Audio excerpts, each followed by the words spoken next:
Stay tuned for Kirkland's Corner. Mr. Kirkland welcomes your input and comments.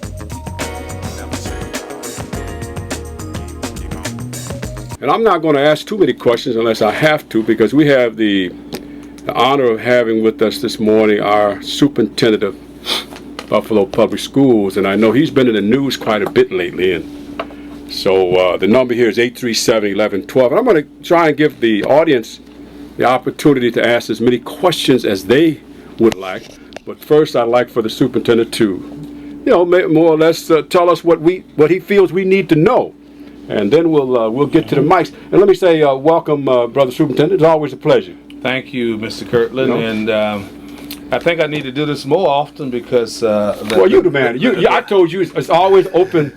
The misinformation for you, right? The misinformation in this community is unbelievable. I want to spend a couple of minutes and talk about children and why I did what I did and what I did, because the message is not getting out to the community. We had a fight November the 19th at one of our schools, and involved 6 young men and 5 African Americans and 1 Hispanic. And the young man that was engaged in the fight was also African American. And this was November the 19th, but the parents went through a process that took over 65 days and appealed it to the superintendent. Now, let me explain to the community, there's a law in the state of New York that if you are suspended from school, unless the parent agree, you cannot transfer that youngster to another school because they look at it as double jeopardy. You penalize the kid, but that did not play into my decision at all. What played into my decision, when February, when the parents got to me, the first thing I noticed, the word parent was important. The parents came to see me.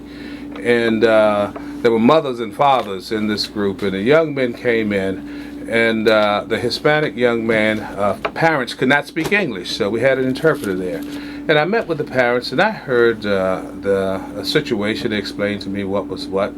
And I heard the testimonies that were shared in the court. And I looked at this. First thing I do is when things get to me, because my job is to help children, not to punish children and give them a chance. That's my job. And that's where I was raised. And so in talking to the parents, very stable families and everything, and I looked at the report cards of the students. 3 of the young men, all of the young men were seniors, are seniors. 3 of the young men, pretty good students grade-wise. The other 2 had some questionable grades, but they were on track to graduate from high school. And they had been out of school for 65 days. And when the parents appealed to me, I listened to them. One thing I think is important, we always throw out the African proverb, it takes a village to raise a child. The question I asked, who is the village? That's us. We're the village. So I asked them, were they members of a church? 3 of the young men are members of a church. 2 are members of St. John's Baptist Church. So I called Reverend Chapman, and I talked to Reverend Chapman about the family. Are these good people? Are they character-driven people? Do they have integrity?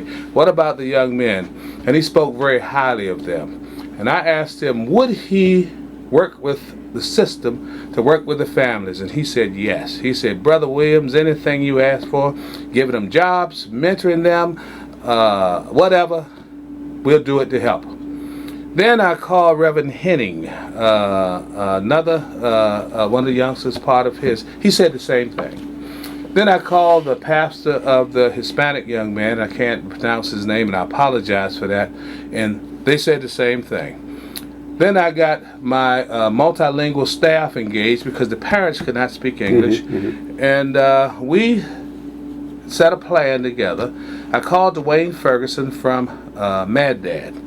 And I talked to Dwayne, and I said, Dwayne, who's on your team, your board? And I looked, you had judges, and you had Mrs. Johnson, president of the board, and solid citizens in this community. And I said, we have a village now to help these young men. So I called the principal in and met with the principal and shared it with him, and the principal agreed that we could work through this. And I told the parents now, I said, I want your young men in my office tomorrow morning at 7:30 a.m., which was a Monday. I got there about 7:15. Those young men were there. And we laid down some rules and regulations. The parents had to be engaged and everything. And one thing I looked at on the transcript, did these kids hit a teacher? And the answer is no. The teacher was pushed down in the crowd. And they did not hit this teacher, as people have said. So my job is to give them a chance. So we put the youngsters back in the school under those circumstances. And the key thing we have to remember as a community, if we fail, they might end up being your next door neighbor. They might be the next person. So we are not solving, but the problem with Erie County, we have no structure here to take care of youngsters if they have challenges. There's no structure here. And I get kids every day coming back from the court to get into school. Last week I had 3 young men, African-American young men. And this is where the village must step up. 14 and 15 years old. Good-looking young men. One had been in jail for 1 year, incarcerated for 1 year, violated his probation, went back 3 months, was getting out. And I said, why were you in there? First-degree armed robbery. First degree. The mother was sitting there. Second youngster, possession of stolen property. What was the stolen property? Guns. The third young man robbed a man because they wanted some money and hit him side the head with a cell phone. Now, what can I do as a superintendent with those 3 young men coming back in March? Nothing. So this is where the village must step up. This is where Erie County must step up. And then to use children to be on television is a disgrace.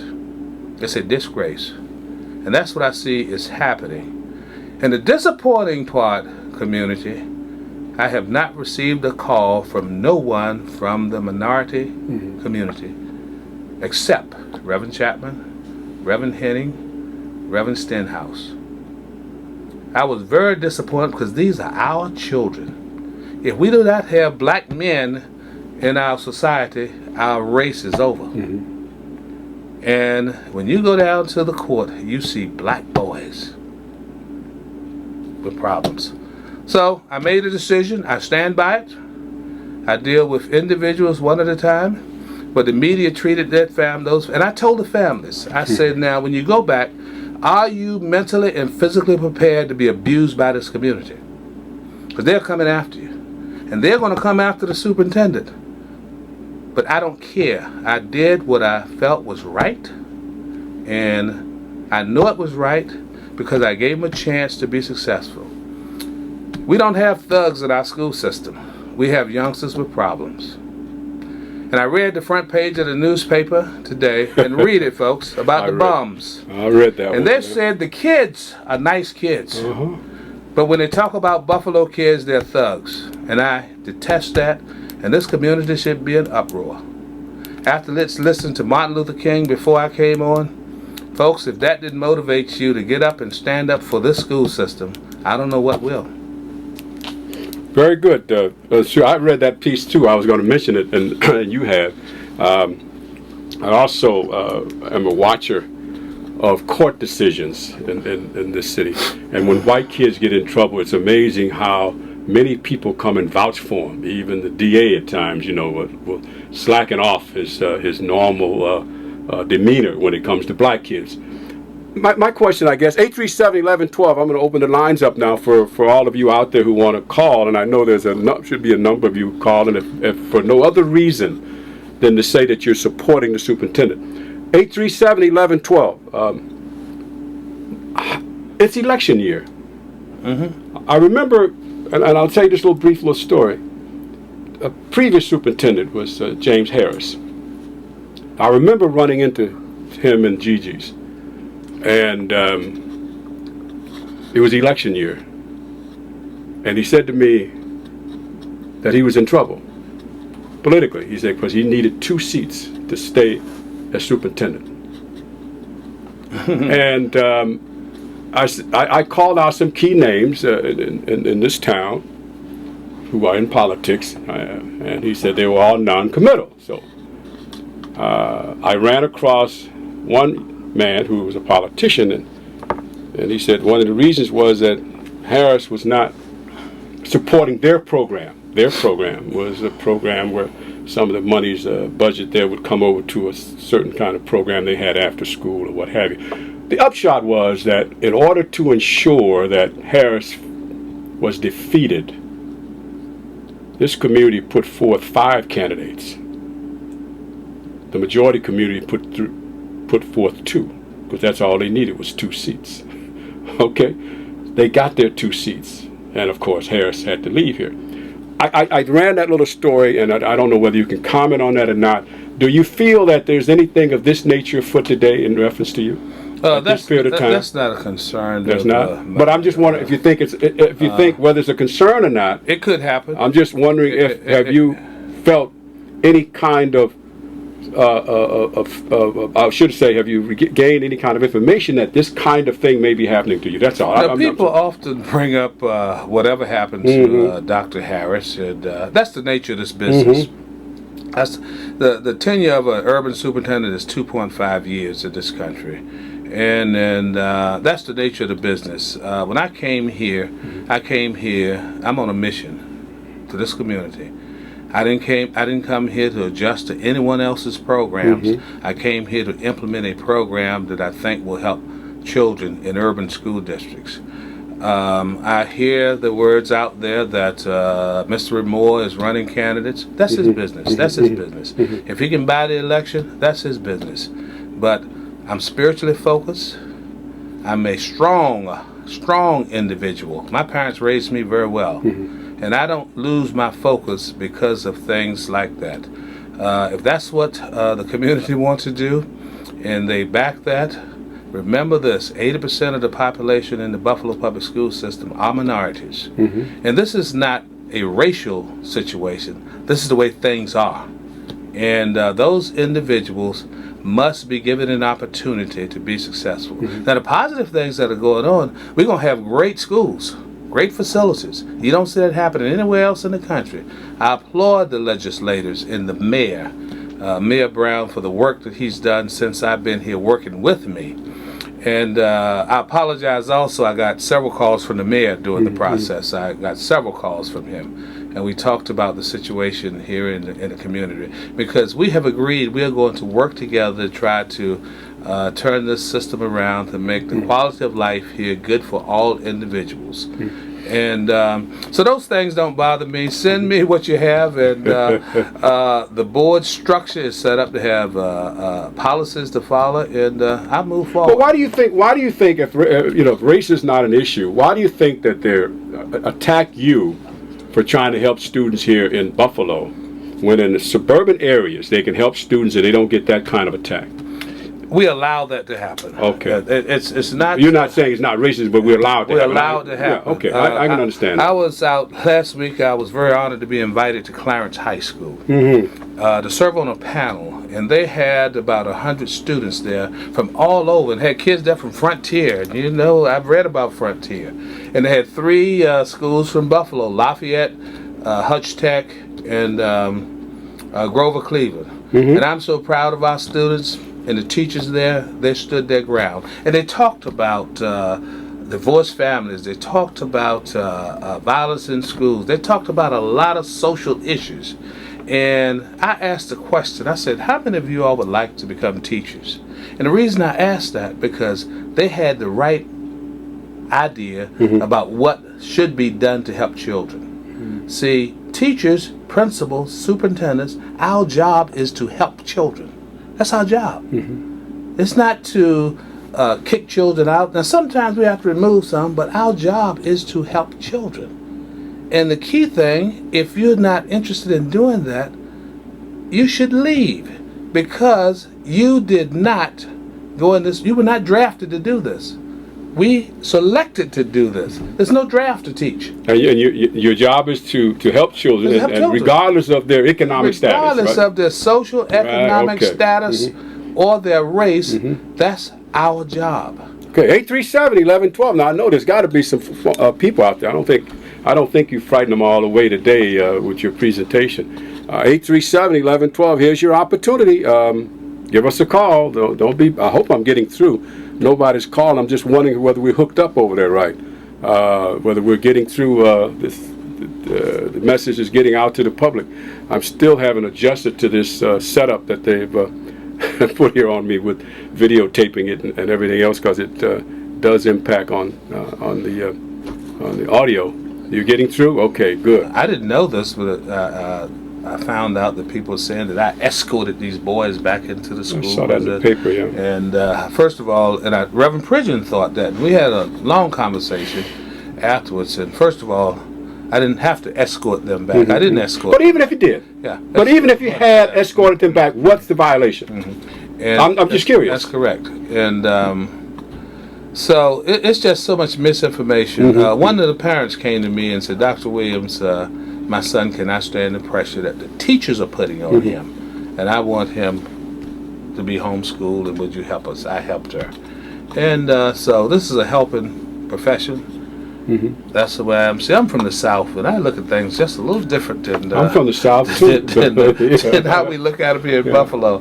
I'm from the South, and if we didn't help each other when I was growing up, folks, you would not make it. That's right. Okay, we'll go to the phone. Kirkland's calling. Hello. Good morning, Brother Ted and the superintendent. How are you today? Good morning. I'm doing very well. Since you weren't getting any calls, I just wanted to call and say keep up the good work. And I'm going to call your pastor and ask him, why can't we have a Superintendent's Appreciation Day? Thank you, sir.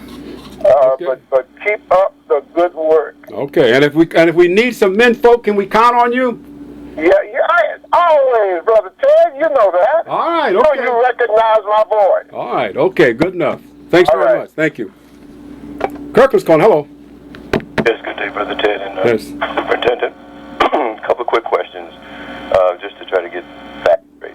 In terms of whether or not we have a failing school system, or whether or not most of the students who start the school system in Buffalo, whether most of them successfully completed, and is that, because I heard that's the case, if that is the case, what can we do about it? And the former superintendent used to have weekly or monthly meetings where the community was invited to come out and voice their opinion and communicate with them. I was wondering if there's anything like that feasible for you to have opportunities for the community on a regular basis to come out and share their views, their opinions, their concerns with you. We have monthly meetings. Thanks, Carl. We have monthly meetings at different schools. And I don't know what school the next monthly meeting will be, but watch our Access Channel station. You will see those dates. Also, and I'll make sure tomorrow night at the board meeting that we share this with the public, our monthly meetings where we meet. Also, on the 31st of March at the Convention Center, we're having a parent community meeting, 8 to 1 o'clock. Our keynote speaker is going to be Mrs. Dolores Jordan, Michael Jordan's mother. And I've had experience with her when I was in Dayton, Ohio as a superintendent. And she raised 5 children. And we only know about Michael because of his popularity. But her story is very interesting because she talks about the other 4 children and what she did in raising her children. So I'm inviting this community at the Convention Center on the 31st from 8 a.m. to 1 o'clock. We're going to have workshops. Schools will have displays to talk about our schools. The second thing, our principals and teachers are doing an outstanding job in helping us with improving the school system. And I want to tell you something. Last Tuesday, the Commissioner of Education, Commissioner Mills, Chancellor Bennett, and Regent Gardner were in Buffalo, and I was in Albany, and I wasn't here, but my staff set this up, and they wanted to visit a high school, and we carried them to we carried them to East High School. And when they got through, they went to the editorial board and met with them.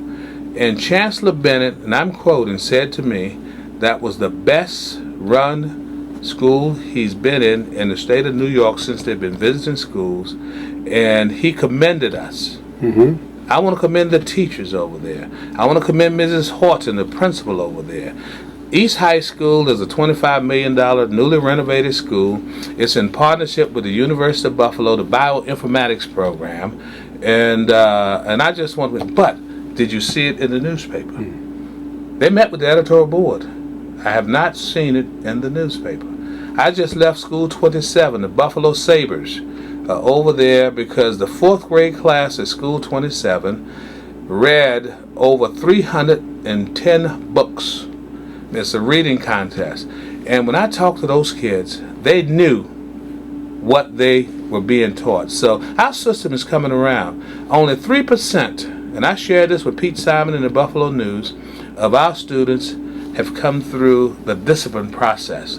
3%, less than 3. 97% of the students are coming to school and attempting to do what is right. But we have a tendency to follow all of the rumors. And I called every household last week, and I gave them my office number. So if you have concerns or questions, call my office.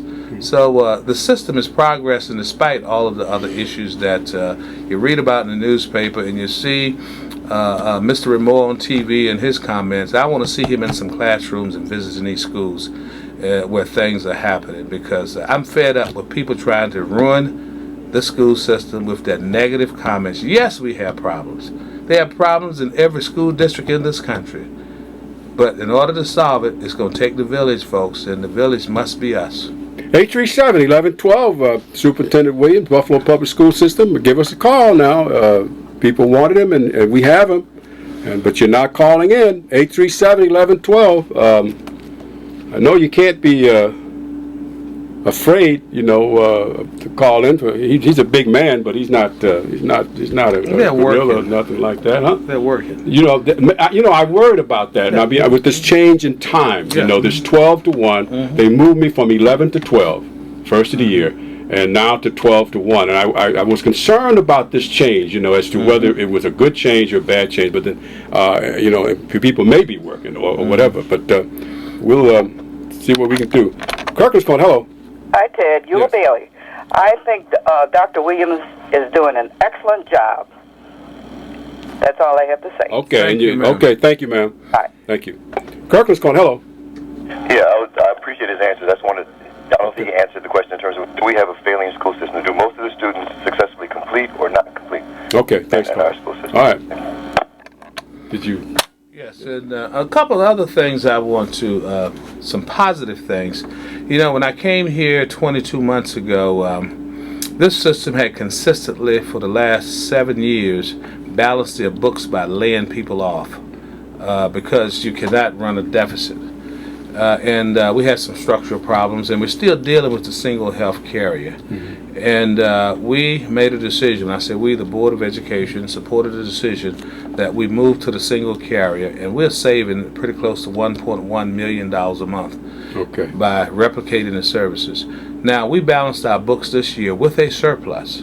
Plus, we hired over 120 additional teachers, reading coaches, math coaches, etc., in our school system. And for the first time in 6 years, we stabilized our enrollment. We did not have a decline in enrollment.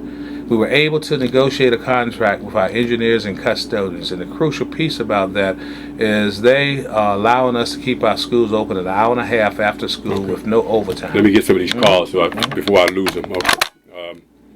Okay. Kirkland's calling. Hello. Hello. Hello? Yes, you're on.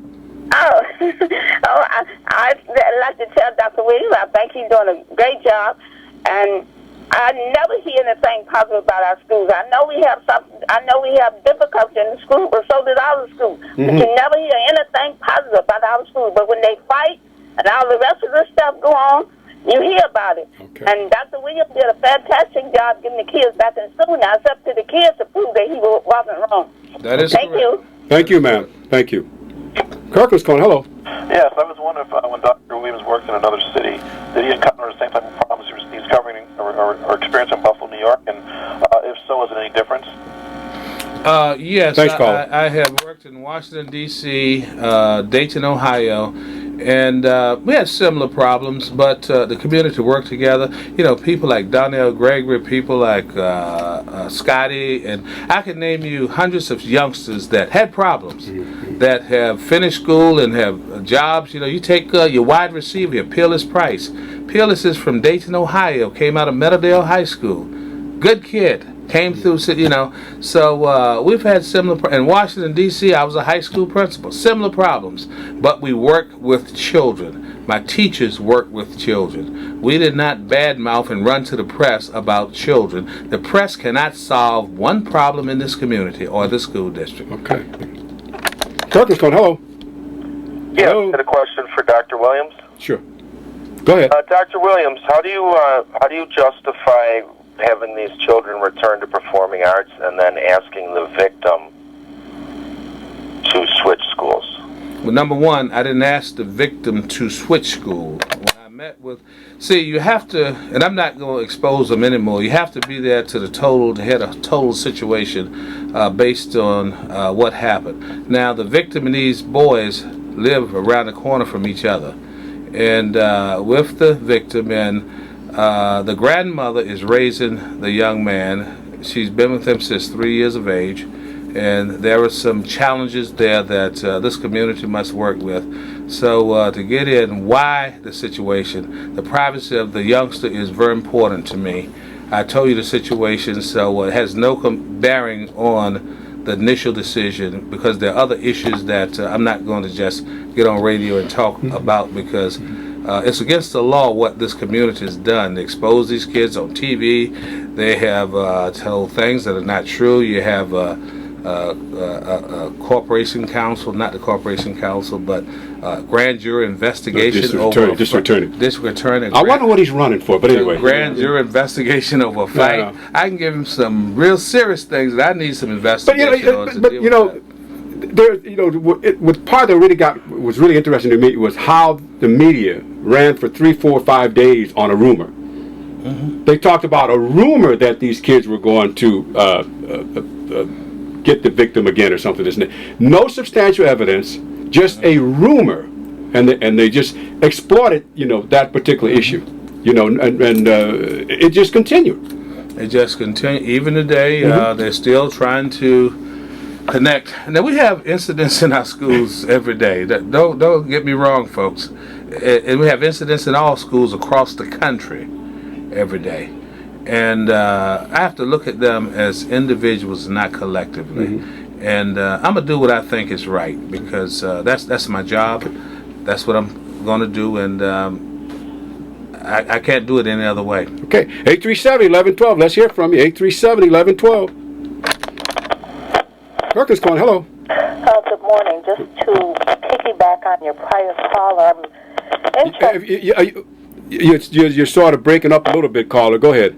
I'm interested in, well, I understand why there's a concern for the teacher, but I also seem to not find a general concern for the children and why they are acting out, and that I think, as well as it being important for teachers, it's also important for students to know that they should not be harmed either. So that was my concern, but my main question was, what does a parent do when children are being deliberately failed, purposely failed in school? Okay, thanks, caller. That is a culture that exists here in other school districts. I've asked parents to, and I get many calls in my office, to give us a call and get involved. Get involved in the schools. You have to get into, and these are public schools, so these schools belong to the parents, believe it or not, and the citizens. And I want to know about the situations. Can I solve all the situations?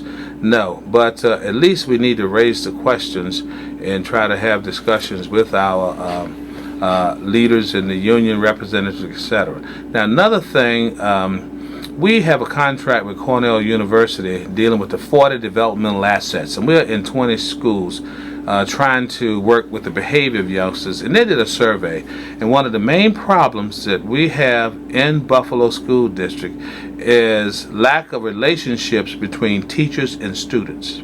and that's a biggie, where the teachers respect the students and the students respecting the teachers. You got to have that relationship piece there in order to start teaching youngsters.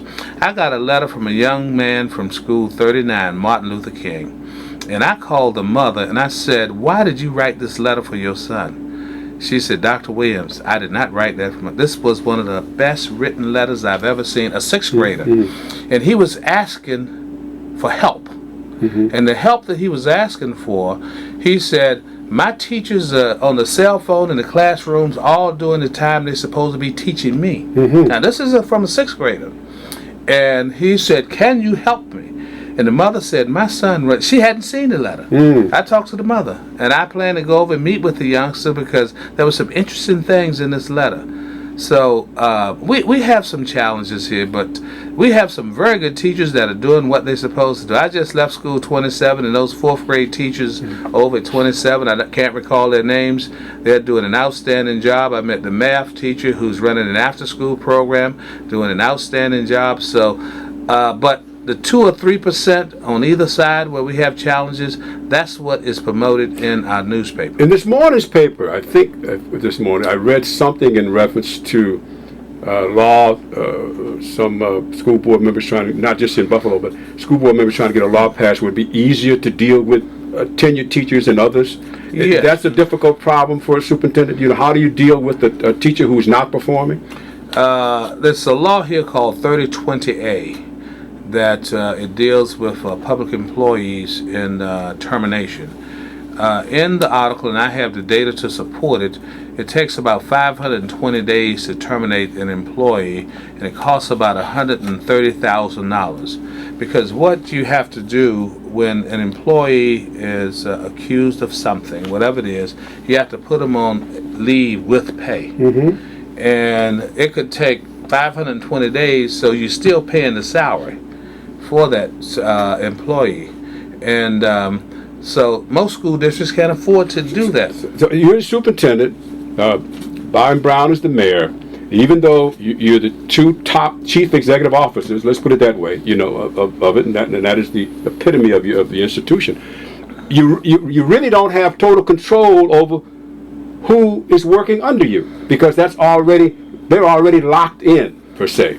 And if you have a bunch of people on it, I'm not saying you're not saying this, I'm saying it, but a bunch of people who don't like black kids, who are racist, there isn't much you can do about them. Like I said, you know, the racist piece is not something that I think is if you have people that are not competent in doing their work. Well, that's okay. You use those nice words. I don't. But that's competent I got doing their work. Yeah. You have to. And for instance, I'm gonna give you an example. If you follow the newspaper, you have a lot of sex problems now, teachers and students. Well, it's white females and some students, and most is not in your district, though. I don't. We do have it in our district. You have it, but I mean, they're not the ones getting the publicity. But we don't hang. I don't run to the press and say, "Do you know?" CNN had one on this morning. Involved a principal's wife and a student. You know, so that was kind of an interesting story. So you have to put them on leave with pay pending the outcome of the trial. Now that's for adults. Now let's use the same scenario for children. Sure. What do we have for children? We don't have anything for children. So you suspend them, kick them out of school until you find out, are they guilty of doing things? A lot of times it's the other way around. And I'm going to tell you a couple of stories in a minute that we have to deal with. Okay. Kirkland's going, hello. Hey. You got a radio in the background, turn it off. We're getting that feedback. Let me see if I can turn it. All right. Make it quick. Okay, here's my question. I want to paint a picture to you, and it's about the increased fighting in the schools. Go ahead. Here's the situation. This is a Sweet Home area. A young lady gets involved in the fight. Okay, a young girl walks up to her, punches her in the face. She defends herself. In the process, I believe her teacher got involved. The young lady never even heard the teacher were trying to say break the fight up. However, the teacher suffered a broken finger. Now, this young lady is being charged with assault to the teacher, whereas it's been going on since last May. And now the DA wants to make an example out of a young lady who has literally 5 character references, 3 from principals, 2 from regular teachers, and even the teacher who was sadly hurt in the incident, okay, said that they don't believe that she was even aware that the teacher was breaking up the fight. Okay. You know, I really feel that this young lady is like a 90 to 95 average student. Never, ever got into a fight situation any time, sent to the office or anything. You know the young lady? Yes, I do. Know her personally. Okay. What distinguishing characteristics does she have being in Sweet Home, I guess? Well, I guess his point is this was the first time. Is she going to be given a second chance? And what I'm hearing, the district attorney is not going to, he's going to proceed through some procedures. Yeah. See, here's another problem we have. Right. When I talk about structure, in the union contract, if you are injured with a student, you can take up to 5 years off with pay. Now, are there some dishonesty out there? I don't know. But these are the things we need to investigate to see if this is happening. Because I have had cases where you read in the newspaper, this teacher was hurt. When the teacher is brought into the court of law, you have a totally different story. We had a situation where the teacher was inspecting and the kid supposed had butted her. When it got in the court of law, she said that's not true. I jumped in front of the student and he walked into me. I had another case just before the holiday, African-American male. Called me on my cell phone. And I don't give my cell phones to students, but he ended up with it. He said, Dr. Williams, can I come see you? I said, yes. I said, how did you get my phone? But that's a long story. He said, I've been suspended from school. I said, for what? He said, the teacher said, I'm intimidating to her. This kid weighs about 300 pounds and everything. So he came up and told me the story. You must have had that happen to you too at some time in your life. You big. Well, it's still that way now. Yeah, all right, okay. And so we checked into the situation and went back to school. The principal very supportive of the young man. And so I called the elementary school principal and described the kid to her. And she said, that big baby, he wouldn't hurt a soul.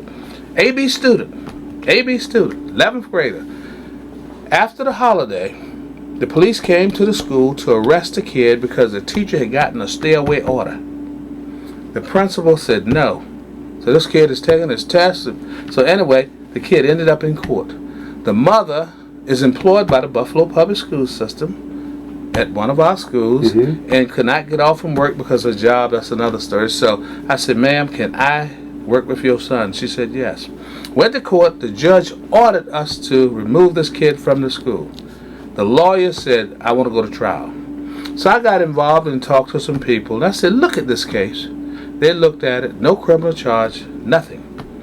We sent the kid back to school. But then we found there were some challenges in the career, the life of the teacher. So we transferred the teacher out. But if I did not get involved, this would have been another young man out on the street, AB student. But it's easy, Dr. Williams. It's easy for them to do that to Africa. I know you don't want to deal with the race issue, but it's easy for them to do that with black children in your district and in districts outside of Buffalo.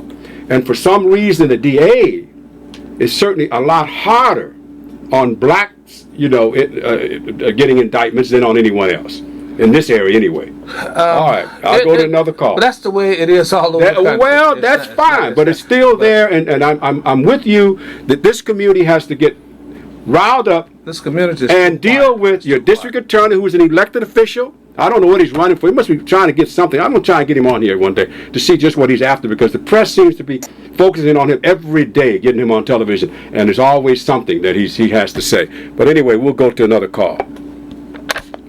Kirkland's calling. Hello. Good morning, Kirkland. Good morning. How you doing? Good morning, Dr. Williams. I want to commend you, I think, on a fine job that you're also doing. But I also have to agree with Mr. Kirkland there. You know something? When you first got here, I wanted to tell you that you were entering the belly of the beast. Everybody wants to skip over this racial issue in Buffalo. Buffalo Police, Buffalo School System, Erie County, is one of the racist counties in the country that you come into. Every time our kids, we have good kids in the Buffalo School System, just as well as a few that maybe do some something bad. I also work with an organization named Community Voices. When we heard a radio show on WGR just last week, condemning you and calling these kids, our children, all kind of names. Now, you say you're working with... Well, caller, you heard that. How many black men could we've gotten together and went down there to that station? You see what I'm saying? They disrespected us as a community. This station, that radio station disrespected us, and that broadcaster disrespected you, disrespected our community. And no one, no minister, none of the punk ministers that we have in this city, and that's Michael and the rest of them that I do know, you understand, or any of them stand up, for anybody in this city. You're in the belly of the beast. This is a racist city. Some people say that we use the race card. Okay. All right. We use the hand that we dealt. All right. Thanks, Carl. I appreciate it. Thank you. Okay. Kirkland's calling. Hello. Yes. Turn that radio off in the background, please. Hey, yes, sir. Go ahead. Praises to the God. Let's start it off like this. What is your agenda? We as the black people want to know, why are you not doing anything and you have a voice on the radio? You should use your power to uplift your people. You are not doing nothing but being gossip. This is not black gossip. This is reality at hand. We have officers putting their hands on us like we Hebrew slaves. We are black people. We are the economy. We are God's chosen people. What you is doing is hypocritical. You are being uncivilized. You need to teach knowledge, wisdom, understanding to the black people and the black youth. You are dumb, deaf, and blind to reality of self. Okay. As a black man is angry at black men like you and Byron Brown, the mayor, because y'all do nothing with the power that you have at hand. All right, caller. We appreciate caller. Appreciate. I appreciate your call. Thank you. Kirkland's calling. Hello. Good morning. I'm calling back to comment on, I asked the superintendent what happens when teachers have the power and authority to deliberately fail students. I'm not talking about parents asking a question that are nowhere around, that haven't come to meetings, that don't talk to teachers, school principals, speak with other parents. I'm talking about parents that are fully involved in their children's education. And I think to make that assumption that you don't see parents at meetings or hundreds of parents, sometimes it is because they're working an hour away from their home and cannot get back in. Okay, but to sit down, I do want that issue addressed, because when a teacher has the power, whether a student is passing, I'm talking about passing students. Okay, thanks, caller. With grades of 90 and above, to sit down and say to a parent, I don't like your child and I'm going to fail them to teach them a lesson. You've had a teacher say that to you? Yes, I did. More than one. Okay, listen now. Could you don't like... Okay, just a second. Caller. Some males...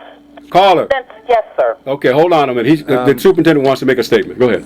When I get off the air, call my office, 816-3575. Leave your number with the secretary. Let's talk off the air about this, because I need to know what school, the child, what classes, and all of that. So call 816-3575 and leave your name and number, and I'll call you back this afternoon. All right. Okay, caller. Thank you. Thank you. Okay, Kirkland's calling. Hello. Kirk, thanks for having Dr. Williams on. Okay, thank you, brother. I would like to ask Dr. Williams, you mentioned before that he's seen where the children were not having any extra type of curriculum, no wrestling team, where it don't take no money to have a wrestling team. I don't think there's any bands. The children with the drill teams, with the basketball teams and the football, the girls had old-fashioned and bleached, dull. Their uniforms are very old, faded, and everything else. Yeah, sure. So I just want to Dr. Williams to address, how if we can keep having the children to get extracurricular, activity like a band in school, instruments or drill teams. Caller, did you read that piece in the sports page Sunday? No, I didn't read it, brother. You should get that. And I should have mentioned it earlier, and I was thinking about it, and I didn't. But you should read in one of the most positive pieces I've seen written in reference to Dr. Williams and what he has done for sports. Yes. Well, that was some things that you just talked about, the uniforms of the cheerleaders, the whole nine. I think everyone should read that piece in Sunday sports page. Matter of fact, it's on the first page of Sunday I like Dr. Williams to know that I support him totally when he speaks about those extracurricular activities for children, because they were not doing those things that anybody could have did. Well, you read that, okay? Thank you. Thank you, caller. Thank you, Dr. Williams. Thank you, sir.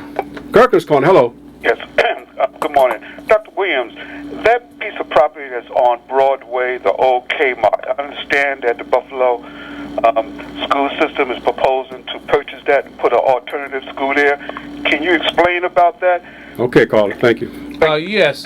School 44, where our alternative school program exists today, is a temporary holding for our alternative program.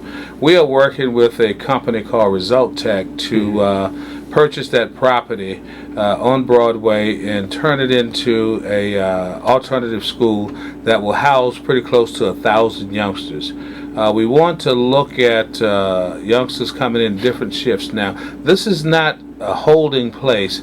All of the kids over on 44 now will have laptop computers. It's called we're going to have them online, and when youngsters are behind in their work, you have to take a different approach to educate them, because some of the youngsters are third grade readers in the 9th grade, 10th grade, etc.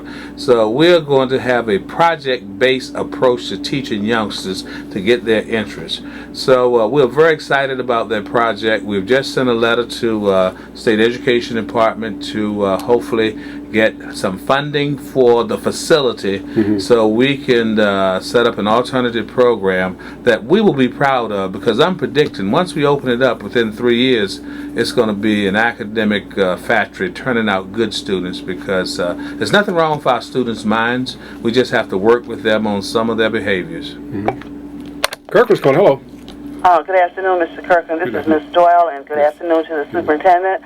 I just wanted to congratulate Dr. Williams for receiving the Profile and Courage Award this past Saturday from the Harriet Tubman Committee. And I just wanted to say there are people in the community who would like to volunteer and help in the schools. Dr. Williams, could you tell us what the procedures would be for that? Thank you. Thank you. What you need to do is call Ms. Diane Kozo in my office at 816-3575. See, what we have to do, because with all of the problems you have with predators and etc., we got to fingerprint, you got to go through training, and we got to do a background check. So if you call my office and we get the names of the individuals, we will definitely be glad to have volunteers in our schools. And also, Ms. Doyle, don't forget tomorrow night I would like for you to be at the board meeting to talk about Black History, the program that was at Riverside High School, and I also want you to talk about the program that was over at on the campus of University of Buffalo at one of our schools. So I'm looking to see you tomorrow night, Mrs. Doyle, and thank you for calling in. Thank you, Sister Doyle. It's always a pleasure hearing you call in. Kirk is calling. Hello. Hello. Hello. Well, we missed that one. 837-1112, 837-1112. We still got time for another call or two.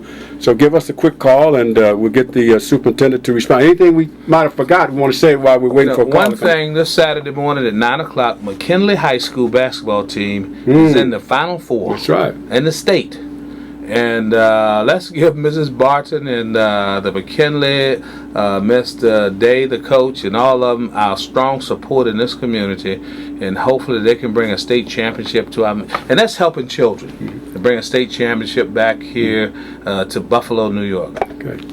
Kirkland's calling. Hello. Can you make it quick, please? Yes, Dr. Williams, in reference to the President Bush, No Child Left Behind, the negatives on getting a certificate or attendance certificate, where children can't join the Army or go to college or get a loan. Could you explain about the negative side of that? Instead of getting a diploma, certificate of attendance? Well, see, now, New York State is a little different. You have to pass the 5 Regents test. In the next 2 years, you will have 7. And also pass your classes to get your Regents diploma. All students now must get a Regents diploma in the state of New York. No Child Left Behind is not geared towards a certificate of completion. Yeah. Each state governs that. But in New York, you need to pass 5 regions to make sure that you pass all your classes. And at one time, you got a Regents diploma and another diploma. Now you must earn a Regents diploma. So, caller, if you go on, if you have an internet or access to one, you go on and do a search and put down certificate of completion, and you can get all the information you want. I was able to do that. Kirkland's calling. Hello. Hello. Hello. Yes. What you want me to say? You got a radio on in the background. We can't pick you up. Kirkland's calling. Hello. Hello, Dr. Williams. Yes. I'd just like to thank you on behalf of those boys, and I hope they humble themselves. And what the parents have to realize, they're talking about a life. The teachers have already expressed themselves in their chosen field. These kids, if they go to jail and all that, they will not have a life. It will affect them throughout their manhood. I mean, lots of times you can't assert yourself. Like my grandmother used to say, sometimes you have to give up the right for the wrong, and you walk away. I mean, where children are concerned, they're making a career. This is their life tomorrow, what they do today. Okay, thanks. So I would like to emphasize that with all the callers. It's the kids, like you say, that are the important ones. Okay, thanks. Parents, give them a good name, and we want it kept that way. Okay, thank you. Any final thoughts, Dr. Williams? One thing I would like to say, even the people that called in and talked about race, and you also, we cannot approach this as a racial issue. We must develop a strategy to deal with the racial problems that we have. And we've got to have a strategy. And education is the key in helping our community and our race and others to move forward. As I tell people, I came out of the South. And I came out of the South in a segregated school system. And that's just the way things were at the time. I'm not complaining. Let me agree with you on the strategy. That's why we have you as superintendent. And they have me as the radio host here. I will mention the race problem because I have to feed this information to the people so that they know what they're dealing with. You're the strategist to get around it, and then we support you 1,000%. But from this angle here, it's a thing of letting people know exactly what is occurring to them in the city. Let me just go just a little further. One of the things I've observed in the last 40 years in this town or better is how kids are being used to bring in federal dollars. And you know that. That's true. We don't talk about it though. Okay, black folks are used to bring in federal dollars. I mean, we are as big business today as we were in slavery. All right? Because poverty or more so. Looking at the poverty index when you get federal. And we have to tell people that, see, because that's why you're going to catch hell when you try and stop kids from doing the things that they're doing, because their forces out there want them to do that. And they're not all white people that want them to. There are black folks, too, who want them to continue doing that because they get money. Let me thank you for being here. And see, that's the thing I think we need. The last was, this is not all whites. There's some blacks, I agree with you on that criticize me fully. Sure. My work. They want some of your money. I've been told that. My work here. So let's stick together, community, and let's do what's right for children. Peace and love. Peace and love. Thank you, sir.